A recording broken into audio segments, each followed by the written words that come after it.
What's going on, guys, and welcome back to my channel. All right, today we are going to go off the cuff a little bit. We are going to talk about going back to the gym. So I know many of you guys, obviously across the states, across the country, things are opening up at different paces, and I'm sure many of you are trying to figure out what the heck should I do. So I wanted to kind of talk about my experiences right now. I'm in the state of Texas. Gyms have opened up. It's been about about 3 weeks or so. So I kind of want to talk about a few things. We've got your local gyms. You've got essentially your non-essentials that are opening back up, right? Restaurants, bars, to a certain capacity. And I know each state might be a little different, but here in the state of Texas, it's roughly about 30% capacity where that's where they're capping things off at. And I know with most of the gyms here, they're either 30% capacity or by appointment basis only. So I kind of wanted to dive into that, then also talk about, is it worth the risk to go back to the gym, depending on your goals? And then also trying to figure out, what are some of the things that you can do to help protect yourself? Obviously, everyone's entitled to their own decisions on how they want to go about doing that. But just from my own perspective and what I'm seeing right now, some of this, maybe it might help for you as you go to the gym and kind of figure out how you're going to go about getting back into your normal routine. And then I think lastly, it's also just to kind of open this conversation up to you guys to hear what your guys' perspectives are, especially in this crazy time, right? Like, I feel like every day things are just changing and we are all stuck at home. And I know that for a lot of folks, depending on personality types, situations with their families, your loved ones, maybe you have a spouse or a girlfriend or a partner, and maybe things might not be going as smoothly as you had hoped. And so I know it's a very tough situation. And so I hope that, some of this information, if you're looking to get back into the gym, just to kind of get out of the house for a little bit, I'm hoping that some of this information will help you as well. But, all right, so let's get into it. The first one is, what has my experience been like going back to the gym? It took me a few days to kind of figure out whether or not I was going to actually go back. I had gotten into a routine here at home, pretty set routine. I had kind of figured out what my weights were going to be. I definitely do not have a weight set at home. I've got at max, I think now like 35-pound dumbbells. I've got 2 pairs, 20-pound and then 35-pound. And then I got some resistance bands. I've also got a weight vest too. So I've got some equipment to kind of play around with, but it's not obviously anything like squat rack, dumbbell, barbell set, a huge rig to work with, right? Like, I know that a lot of other folks who have home gyms are very fortunate enough to not really have to be too concerned about going back to the gym since they've already got one at home. So for me, I had already had kind of something set for me. I was doing more cardio, body weight based movements, and I had started seeing some progress with that. And I've enjoyed every minute of it. But as soon as Texas announced that the gyms were going to open back up, obviously my eyes just kind of, went like a deer in headlights. It was like, okay, hold up. Now I'm going to have potentially access to a rig. I can get my squats in, my deadlifts in. So things kind of took a little bit of a different turn. And so I really had to think about, who am I living with? Who am I going to potentially see in the next few months? And then, do I have any trips down the line where I'm going to go back to California to see my family? All of these different scenarios, right? And I want to make sure that I'm not only protecting myself, but I'm also protecting my girlfriend who I live with.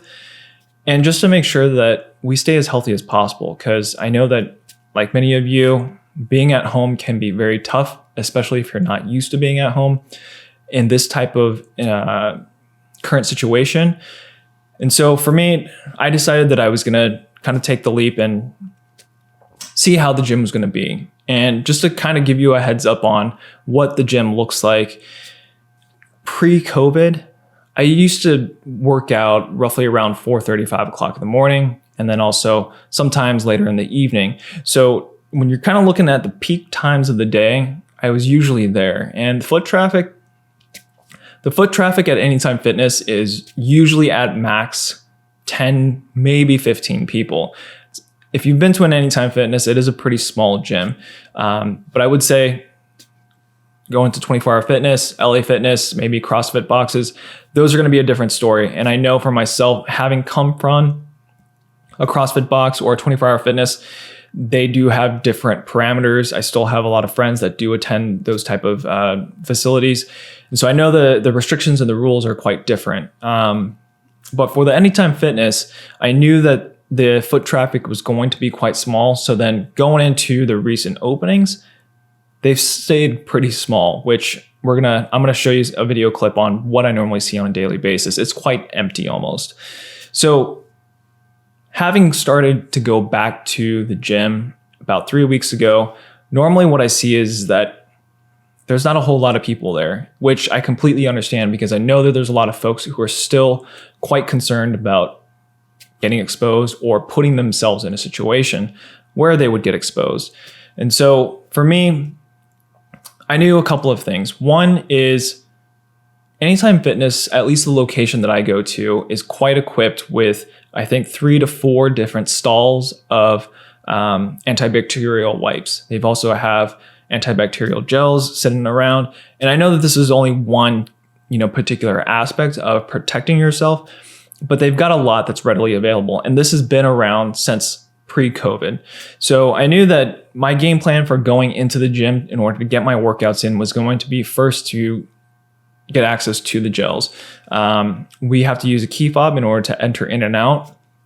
So what I started doing was, obviously, I'm going to have to open the door with one hand. So immediately as I enter the door, I'm going to go straight to getting some hand gel. And then any workout, whether it's going to involve a machine or a barbell or a dumbbell, before I even touch anything, I'm going to grab a wet wipe to wipe down first, and then I can go ahead and get my workout in. And that's also including any type of plates, the dumbbells, where I'm going to hold them, any benches, anywhere that I'm going to put place my hand, and I'm going to go ahead and wipe that down just to make sure that I kind of give my own peace of mind of being able to protect myself. So I think the biggest thing for me is really just staying meticulous about wiping down anywhere that my hands are going to touch, right? And I know that a lot of folks, the social behaviors are going to be quite different. And so, that's something that you just kind of have to keep in mind. And obviously social distancing is going to take place. And so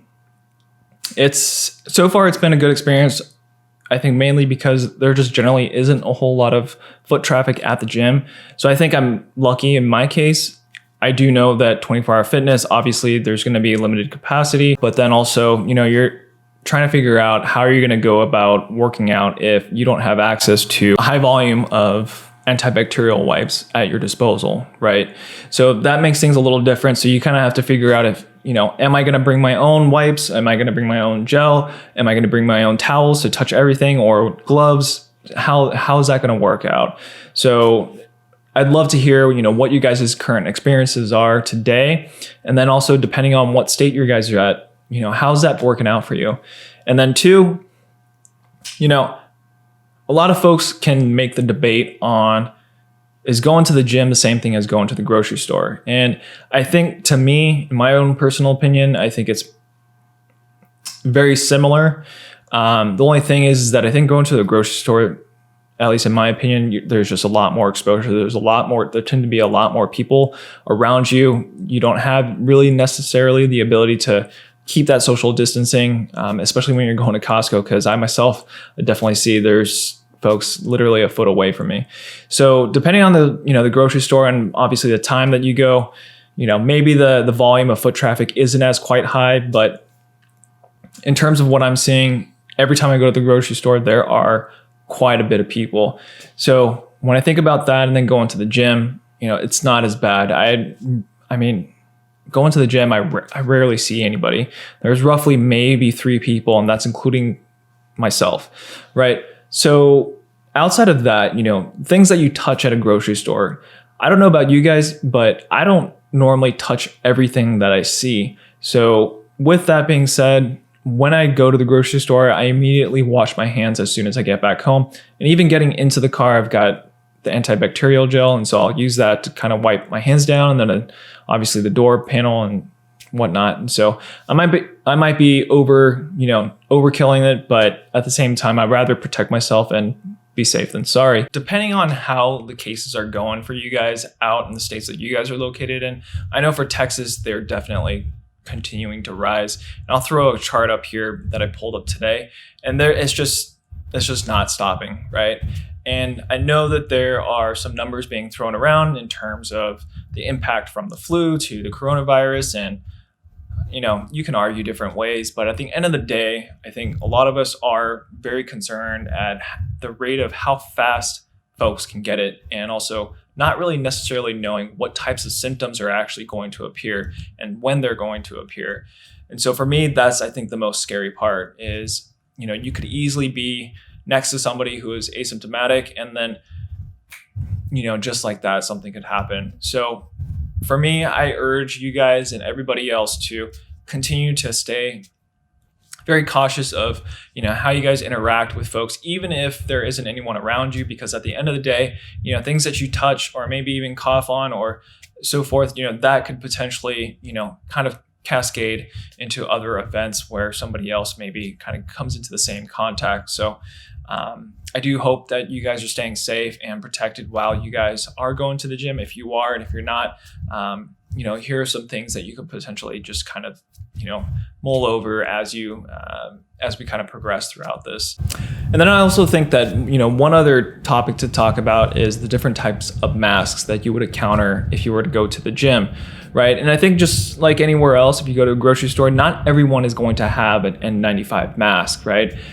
At the time of coronavirus, the craze of everyone either hoarding masks or not being able to have access to them has been insane. Now, myself and my girlfriend have been very lucky to have any N95 masks. We don't have a whole lot, but we had them prior to Corona because we have been basically doing house renovations for the last 8 months. When you think about the different types of masks, you might see someone with a surgical mask, and I know many of you guys already know this, but wearing a surgical mask is not really going to help protect the two-way entrance of virus spreading, right? The N95 mask will help filter out a lot of the different particles that are going in and out versus the surgical mask, as well as the different types of fabric masks that are now being made available. I urge you guys to continue to wear masks regardless of what type you may have, because at the end of the day, we're trying to help protect each other. So with that, I'm going to go ahead and end it here, but I would love to hear you guys' perspectives based off of, where you guys are located, what you guys are doing to keep your guys healthy, keep your fitness routine in check. And then also, if you guys are going to the gym, how are you guys going about doing that? And what do your local gyms look like in terms of the restrictions that they're putting on attendance? So until next time, I'll catch you later. Peace.